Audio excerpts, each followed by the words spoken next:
found alive after he went missing 8 years ago. And as those new details come in, there are many more questions we have about where he's been all these years. ABC 13's Brooke Taylor has been speaking with neighbors who are stunned to find out the man who they say lives on their street was ever a missing person in the first place. Yeah, these neighbors were just completely shocked because they never even knew that Rudy Farias was missing, let alone for 8 years. They tell me that they knew him as Dolph, short for Rudolph. They told me they see him often, they text with him, they even hang out with him.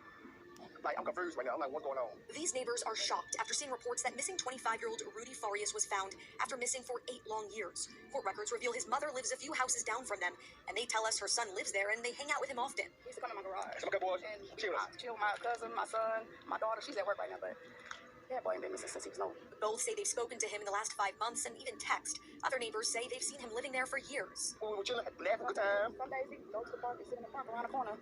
Myself. Houston police say they got a call on Thursday about a man sleeping outside a church in Magnolia Park. He had something on him with a family member's identification, police say, and that's how they were able to contact his mom.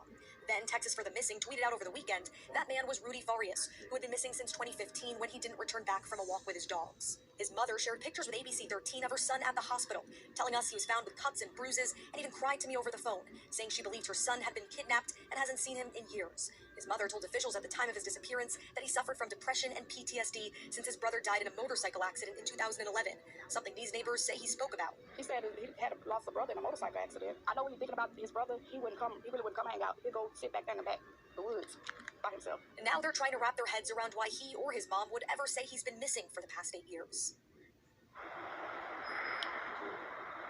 And I just got off the phone with his mother just a few minutes ago, and I asked the mother about who the neighbors had been seeing, and she was insistent with me that the person they were seeing was her nephew. So she showed me a picture of her nephew. I showed that picture to the neighbors you just heard from, and they said, absolutely not. That is not the person they know as Dolph. So many questions here. I have reached out to Houston police to ask them about this because it's a holiday. They're not in right now, but we do know that they are set to speak to him tomorrow. Of course, we are going to stay on top of this one. We're live in Northeast Houston. I'm Brooke Taylor, ABC 13 Eyewitness News.